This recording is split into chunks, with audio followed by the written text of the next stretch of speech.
Federal officials have not disclosed exact numbers, but there is broad reporting about migrants being swept up during recent immigration raids. It is a scary proposition for tens of thousands of hard-working migrants, especially those.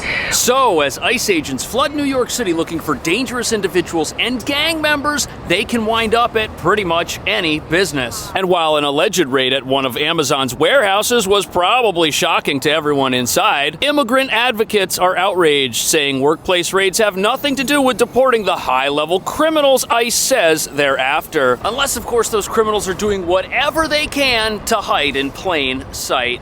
Exclusive video of federal agents swarming into a Washington Heights building hours after a similar sting in the Bronx. A couple dozen arrests made in the early morning hours across the city, and that number growing. It's leading to fear in these communities. It's not only palpable, but it's starting to actually become more and more visible. There have been raids in nearby Newark, New Jersey at a wholesaler of fish there. And then we saw most recently a raid at the Bronx Terminal Market. That's a well-known food market. Antonio and Sarahi own two businesses and employ nearly 30 people, some of whom are also undocumented. We're entrepreneurs. We're working hard. We don't have any criminal records. We're following the rules. We're making the community a better place, a safe place. You're sweeping up a lot of them, all illegal entrants. Do you really believe they're the same? No, absolutely not. And that's why we're prioritizing public safety threats and national security threats. And we have given ICE instructions. When you look for the bad guy and you find others with them, you will arrest them because they're in the country in violation of law.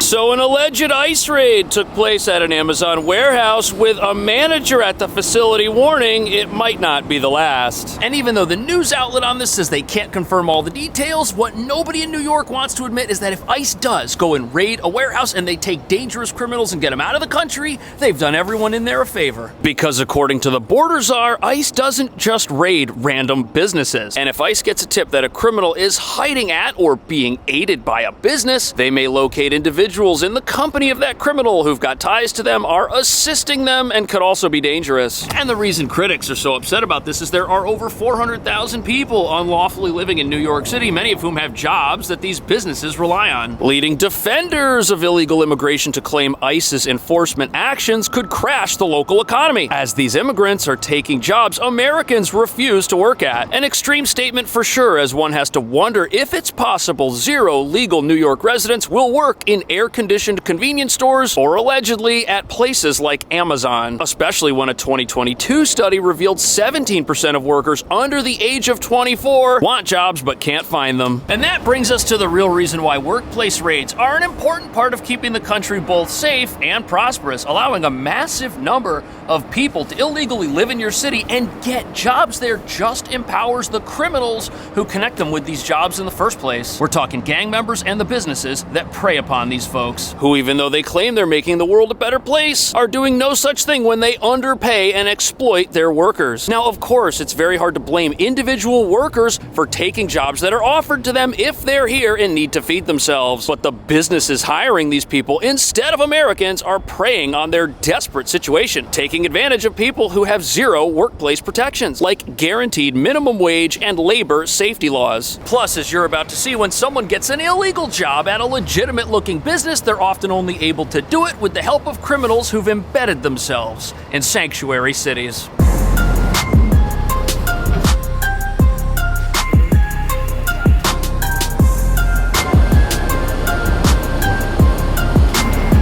So here we've got a whole bunch of local businesses. Some are part of a larger corporate entity. Others are small independent shops. They might only have one or two locations. And according to the news, some of these independent places have admitted to hiring people who are unlawfully in the country. And some of these individuals have figured out how to get jobs at larger corporate chains that might have a more thorough employment vetting process. And now workers at pretty much every business are on edge, thinking that at any moment ICE agents could walk in the door looking for somebody who's dangerous. Antonio and Sarahi own their family home 2 businesses, this restaurant and the deli at the corner, and employ nearly 30 people, some of whom are also undocumented. We're entrepreneurs. We're working hard. We don't have any criminal records. We're following the rules. We're making the community a... So this woman and her husband, they seem like nice, hardworking people, but they're wrong. They're not playing by the rules because it's illegal to hire people off the books. That's a crime, and legitimate businesses don't do that. And not only does hiring people off the books empower criminals, they're not making their community better, because anyone illegally working at their air-conditioned restaurant or convenience store has a job that a law-abiding resident of that community can't have. But before we get into how people might be able to illegally get jobs at a place like Amazon or Target, it's important to understand how any business illegally employing people hurts their community in ways many people don't even realize. Because companies who do this, they don't just take away legitimate jobs from legitimate legal residents of their community, they also deprive legitimate business owners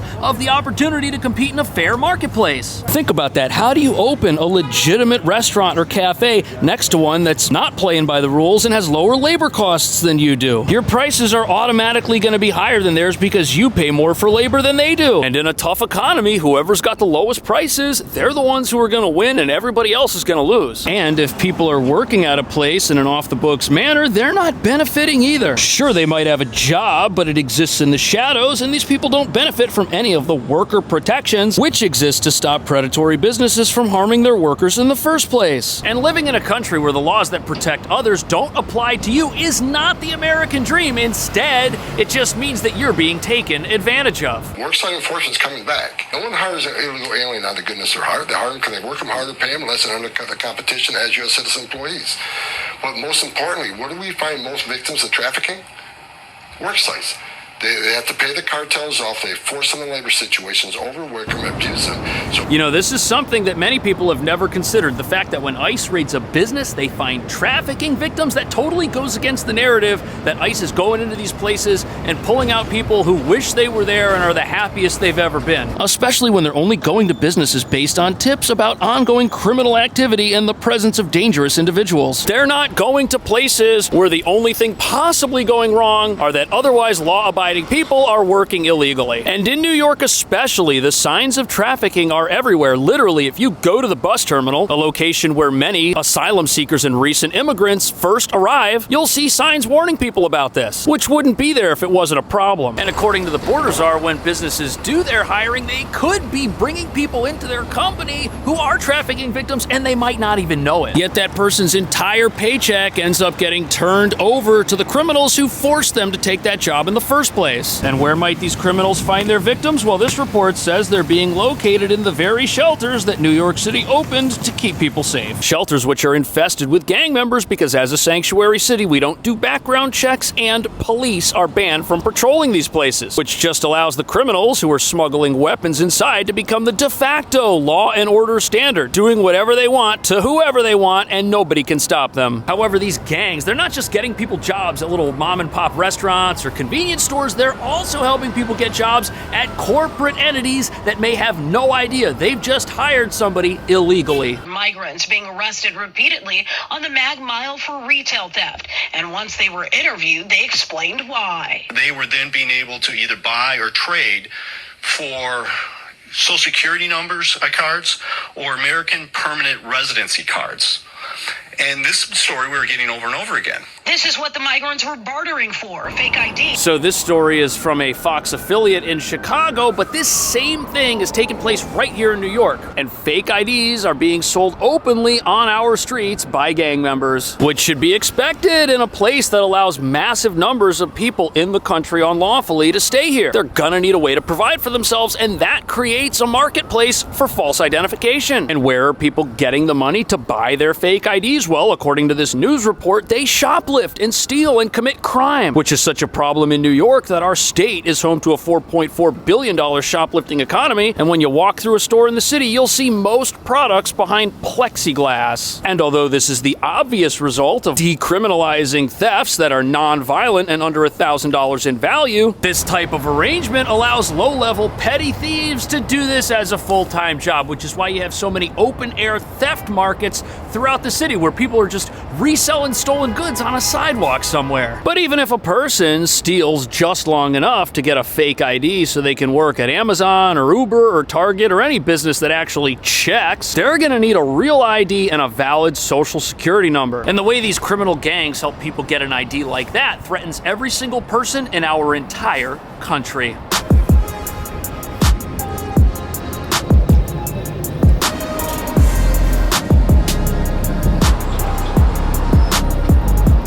So it's one thing for a person who's in the country illegally to get a job at a place where the owners think that they're doing the world a favor. But it's quite another for that person to get a job at a legitimate looking place like this Subway where they check. But in a city with over 400,000 people who aren't supposed to be here needing employment, that's gonna have to happen if everybody wants to work. And because of that, you have a new victim entering the equation when it comes to unlawful employment. And that victim is anyone who has legal work authorization in this country. This is what the migrants were bartering for, fake IDs, in order to secure employment. And then the vast majority of them are released. Nearly 500 fake IDs were uncovered, social security cards, driver's licenses, and American permanent... So you gotta wonder, where does a gang like this get hundreds of fake IDs? They've got stacks of them and they're all for sale. Now, of course, the IDs could all be bogus, but it's not gonna be good for business if word gets around that they don't help people get jobs. Which means if somebody puts the information on that ID through some sort of database that checks to see if people can actually get jobs, there can't be any errors, which means some of the IDs floating around out there got into the hands of criminals in an illegitimate manner. Now, the way for criminals to get their first few IDs that they sell are to have themselves, friends, or family members recreate a legitimate ID and then sell those IDs to people who kind of look like whoever's on the picture. But that's not going to work forever. And the fact that there's demand for these things should terrify everyone who's ever been involved in some sort of data breach. If your identity or personal documents have ever leaked, a more sophisticated criminal could use that information to recreate your ID with someone else's picture on it, and then they could sell it an unlimited number of times to an unlimited number of people. This article says a legit driver's license will go for $500. The New York Post found gang members in Queens selling IDs from $80 to $250, some of which were obviously bogus. But what this reveals is that even somebody who is well-meaning for the most part has to subject themselves to the criminal underworld if they want to get a legitimate looking job in this city, or in any city in America for that matter. Even so, there are people out there defending illegal labor practices as being good for the entire country. Even at my dry cleaner, I went the other day and there was nobody there. And she said, well, I let my employees go down to the protest in Newark. She said, and then she asked me, do you think this is good for the small business community? And I went, well, look at your shop. This is one day. What happens when your employees just don't come in, people? So here's what's going to happen. That business, they're going to be forced to hire legally, and they're going to be forced to play by the rules. When businesses and everybody plays by the rules, the country is better off. The country is not better off if businesses break the law to get a leg up on their competitors while acting like they are engaging in some noble pursuit that's not at all related to money, especially when giving those jobs just leads to numbers like this, where 17% of people aged 16 to 24 can't get jobs in New York City. And these are people who would be willing to work in an air-conditioned business where they can bring their smartphone, like a grocery store or a bodega. These are not people who won't work because they refuse to do the jobs that exist. And here's the thing, these businesses like this dry cleaners mentioned by that news anchor, of course they're not hiring people who they think are victims of trafficking. And they might think they're playing by the rules because so many businesses here don't. And the most maddening thing about all of this is, yes, New York is a sanctuary city, but it's also very progressives. And who do progressives say they're sticking up for? The little guy. They're out there on one hand advocating for the little guy to get higher wages and more protections, but at the same time they're totally okay with businesses who don't do any of that in the name of open borders. Minimum wage in New York is $16.50 an hour, and ask any progressive, they'll tell you that's too low. And they'll tell you that greedy businesses should be paying more because workers are the most valuable input in any economy. Unless, of course, those workers are in the country illegally. If that's the case, there is nobody advocating for them to get higher wages or more protections. There's just anger at the fact that ICE is here and might arrest somebody who's a criminal. And this puts progressives in sanctuary cities in a catch-22. Here they are advocating for policies that disenfranchise workers who they say are already disenfranchised by virtue of their immigration status. And these unlawful workers, they don't have the one thing legitimate workers have which protects them. And that is the power to walk away from any business they feel isn't treating them fairly and work somewhere else. That's not possible if the only job you can get is because the people working there are willing to break the law. And this brings up a big question. Are the businesses who are hiring people illegally doing something good? Or are they just doing something that's good for their bottom line at the expense of the rest of society? And does that empower the very criminals and gang members ICE may have to raid a business to find in the first place? Let me know what you think about that. Thank you so much for watching. I'll see you in the next video.